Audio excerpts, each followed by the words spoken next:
Salut, bonsoir, salut, bonsoir. Salut, bonsoir. Salut, bonsoir, mesdames et messieurs, bienvenue, comment allez-vous? Ouais!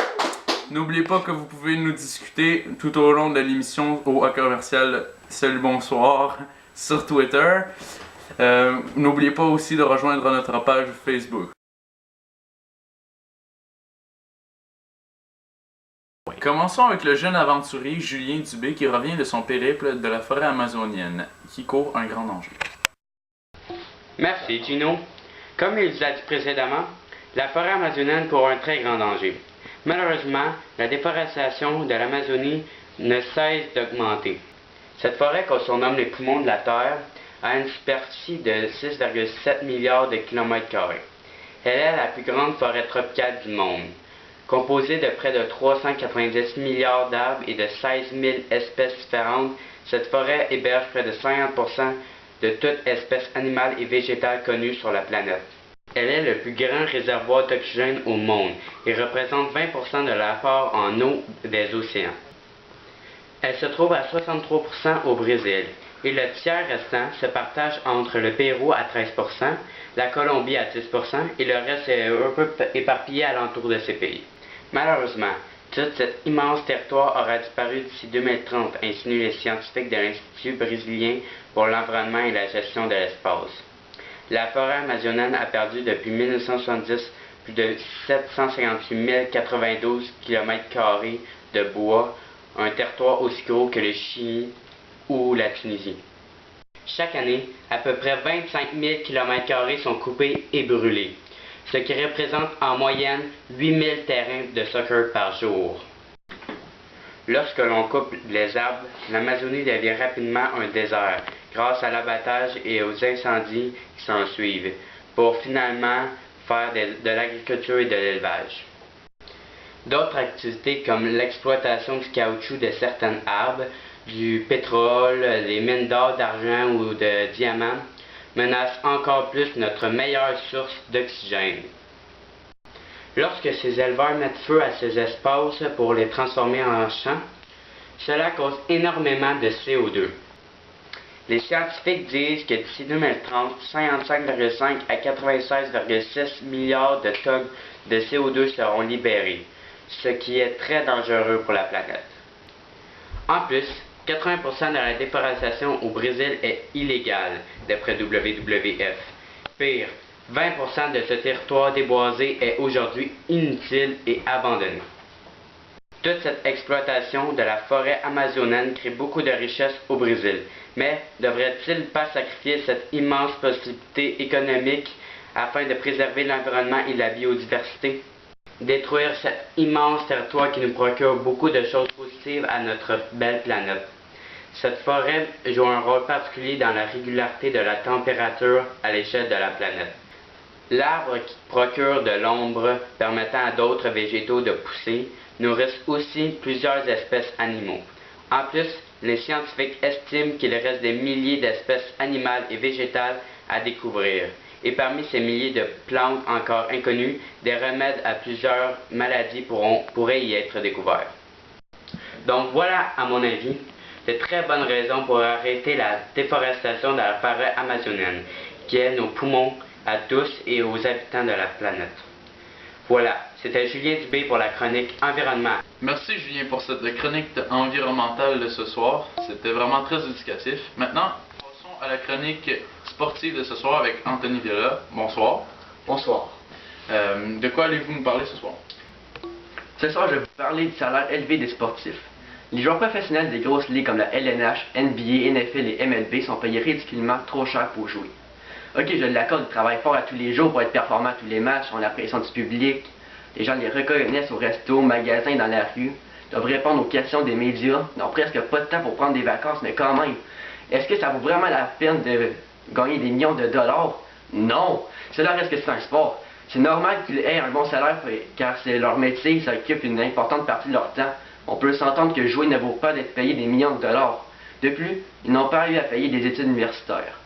En 2011, le salaire moyen des joueurs était de 2,4 millions de dollars US, ce qui équivaut à 2 976 270 dollars canadiens au moment où je vous parle. Le salaire annuel des Québécois environnait les 43 000 en 2009. On peut voir que c'est complètement illogique. Leur moyenne salariale annuelle tournait autour de 300 000 alors que c'est un métier beaucoup plus utile qu'un joueur de hockey qui demande de nombreuses années d'études, dont à l'université. Et maintenant, la solution que les équipes ont trouvée pour payer ce salaire astronomique est évidemment de vider le portefeuille des partisans. Au Centre Bell, cette saison, regarder une partie dans les rouges coûte au minimum 282 plus taxes la paire de billets.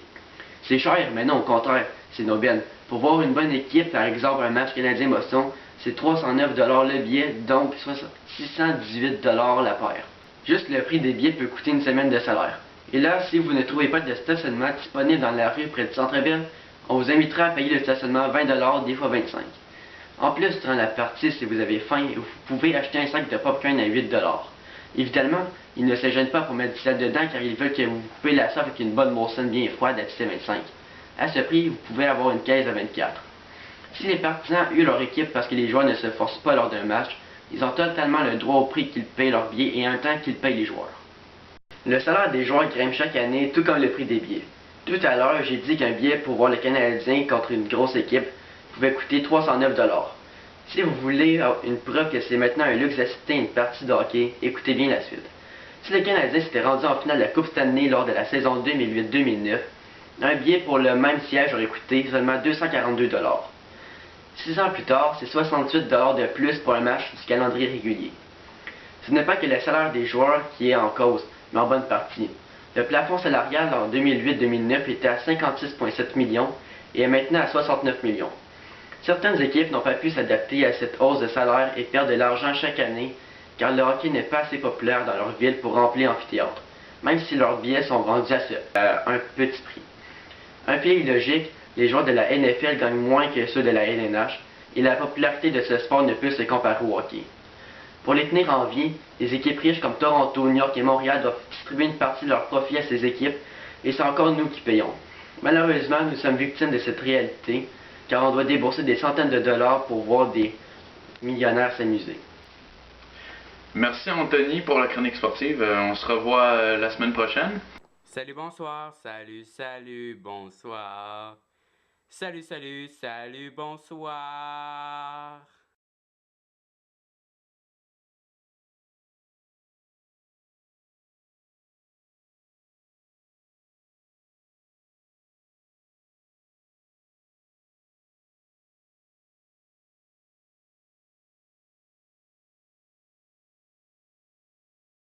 Le tabac fait souffrir ses victimes avant de les tuer.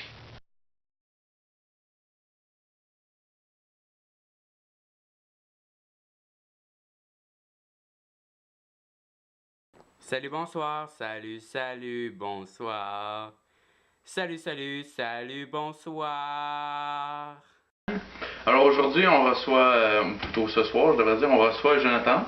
Bonjour. Bonjour. Comment ça va? De quoi allez-vous nous parler aujourd'hui? Je vais vous parler des jeux de hasard Ok. qui peuvent créer une dépendance chez certaines personnes. Parfait. Allez-y, je vous écoute. De nombreux débats sur la commercialisation des jeux de hasard et d'argent et sur leurs effets sur la population québécoise ont lieu ces dernières années. En tant que grand maître de la commercialisation du jeu sur son territoire, le gouvernement doit amener l'ensemble des acteurs influents de l'industrie du jeu à s'interroger davantage sur le souci éthique nécessaire lié à la gestion de l'offre du jeu. Selon la typologie anglaise, il existait 3 types de jeux électroniques, distinctifs par leur taille, de mise et du prix. Les appareils sont catégorisés en 2 familles. Les gaming machines, soit des casino slots, jackpot machines, et les adult gaming machines. Certaines machines se trouvent également dans des lieux où sont admis des enfants, tels que les centres récréatifs, les pubs et autres lieux avec permis d'alcool, en autant qu'ils soient situés dans une section réservée aux adultes.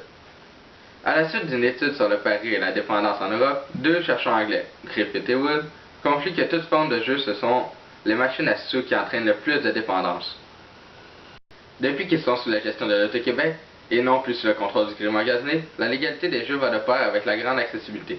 On les retrouve un peu partout sur le territoire, dont dans les brasseries, les tavernes, les restaurants, les bars de quartier, et par extension dans les lieux publics tels que les centres d'achat, les terminus d'autobus, etc.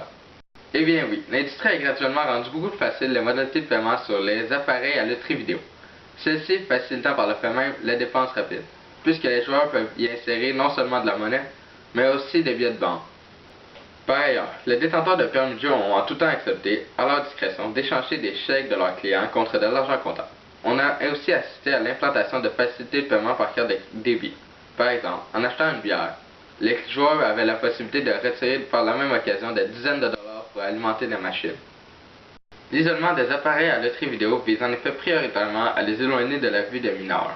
Compte tenu des données sur la précocité des comportements de jeux compulsifs, l'isolement des machines dans les lieux publics semble préférable, bien qu'insuffisant. L'attrait du risque, par ailleurs, fait que les jeunes constituent une clientèle hautement à risque. Leur familiarité avec les Nintendo, PlayStation et autres jeux vidéo les induisent aussi à penser que les appareils à loterie vidéo sont aussi des jeux d'adresse et portent à négliger l'ingrédient hasard et argent. Alors, merci Jonathan, ça fut un plaisir de vous recevoir aujourd'hui. De rien. On se revoit bientôt. Bien sûr. Maintenant, allons rejoindre notre rapporteur Simon Lupien-Angel pour nous parler de son bulletin de politique.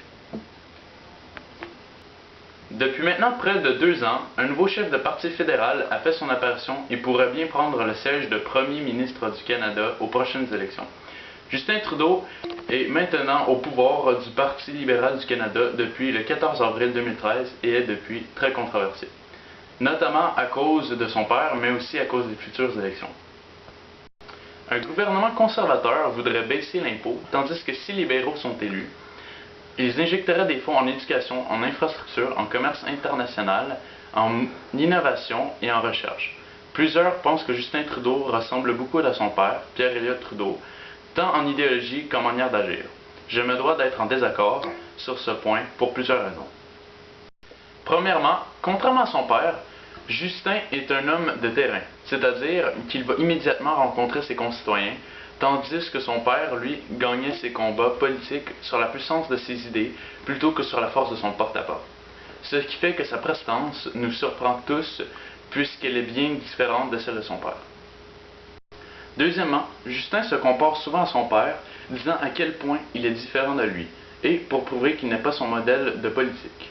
D'ailleurs, il dit dans une entrevue avec Nathalie Petrovski, journaliste à la presse, « C'est vraiment sur le terrain dans Papineau en 2007, en découvrant que j'avais une façon complètement différente de faire la politique, que je me suis trouvé. » De plus, il dit dans la même entrevue qu'il restera Premier ministre du Canada tant que les Canadiens auront besoin de lui, et que ce seront eux qui décideront quand il devra partir. Son père, lui, voulait rester le plus longtemps possible.